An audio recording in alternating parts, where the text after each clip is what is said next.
The Golden State Warriors' nightmare offseason continues as they miss out on a Lauri Markannen trade. Today, Lauri inked an extension with the Utah Jazz worth over $200 million, and the Warriors miss out on another trade target. And it's also been reported that they don't really want to go out and trade for Zach LaVine or Brandon Ingram, and they'd rather make some smaller moves around the edges. Is that really going to be enough? In a competitive Western Conference, you've got teams like the T-Wolves, the Thunder, the Nuggets, the Kings. There are so many good teams in the Western Conference. I would even argue that there could be 10 teams better than the Warriors in this upcoming season, and they might end up missing out on the play-in tournament entirely. The days of the Warriors being able to win now and build for the future are over. The Warriors won the title in 2022 when they had James Wiseman and Jonathan Kuminga on the roster, and people were thinking,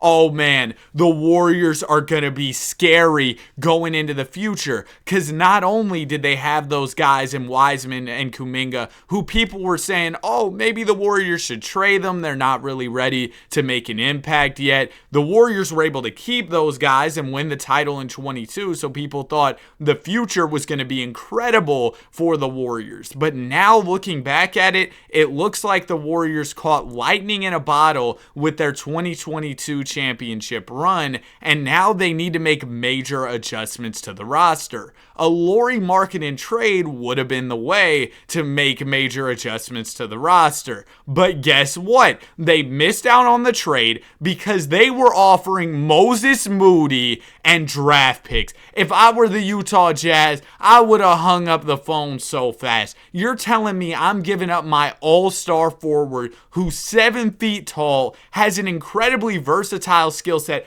perfect player for the modern NBA, would be a good fit on the Warriors. You're telling me you're giving me Moses Moody and picks? Are you serious?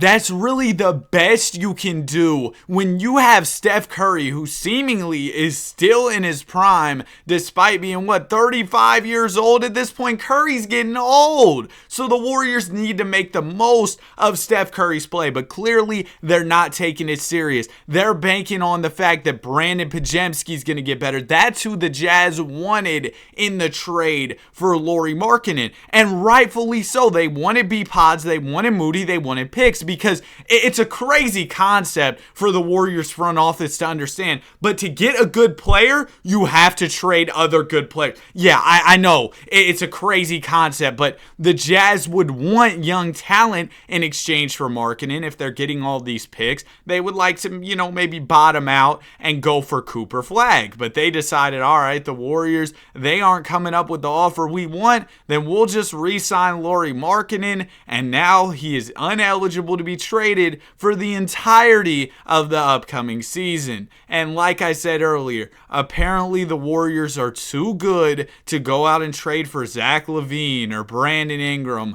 I don't get why they wouldn't trade for B.I. I think B.I. would be a cool player on this team. LaVine, he can't stay healthy. I can understand that. His contract is also huge. I mean, the Warriors would have to re-sign Ingram if they traded for him, but usually when you do deals like that, you kind of make the trade with the understanding that the player would re-sign with you. And maybe they just don't want to pay B.I. the money, but I don't really understand that either, because the Warriors made cost-cutting moves this summer, letting go of Klay Thompson, declining the team option on Chris Paul instead of picking it up and looking to use his salary in a trade. So the Warriors have definitely cut down financially this summer.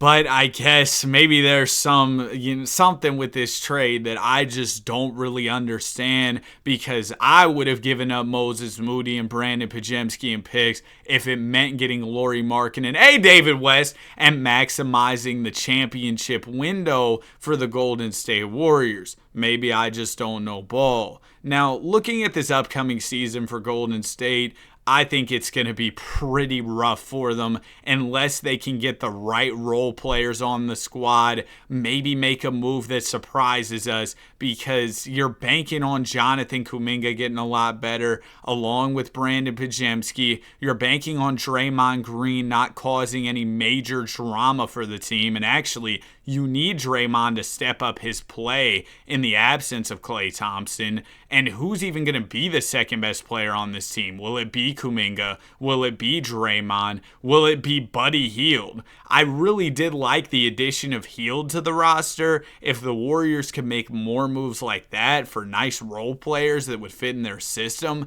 I think that could definitely help. But like I said, I definitely think there's a lack of star power on this Warriors roster, and a move for Markkanen would have changed that. Because in the playoffs and in big games, what it comes down to is you need a guy who can get you a bucket. And of course, Steph Curry can be that guy. But nowadays, teams have two guys who can go score. Look at the Nuggets. They've got Murray. They've got Jokic. Look at the Celtics. They've got basically an all-star starting five.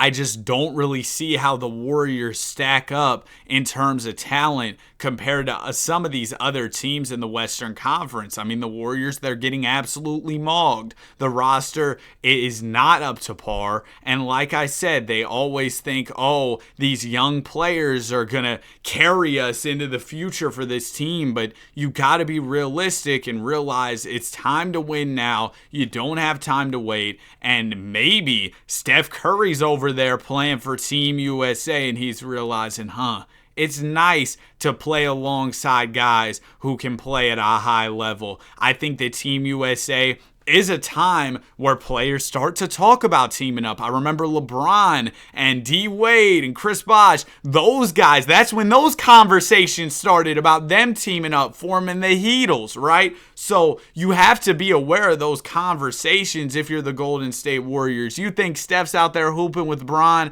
and it hasn't at least crossed his mind thinking, man, it'd be nice to play alongside LeBron in the NBA. Or he's playing with KD and he's like, man, I miss the days where I was playing alongside Kevin Durant. I don't know. That's just what I was thinking about it. And yeah, I'm pretty angry as a fan of this team. I wish the Warriors would have done a little better this offseason, but I guess there's still some time left. I hope y'all enjoyed the video. Just a little rant. Have a great day. I'll see y'all on the next one. Peace.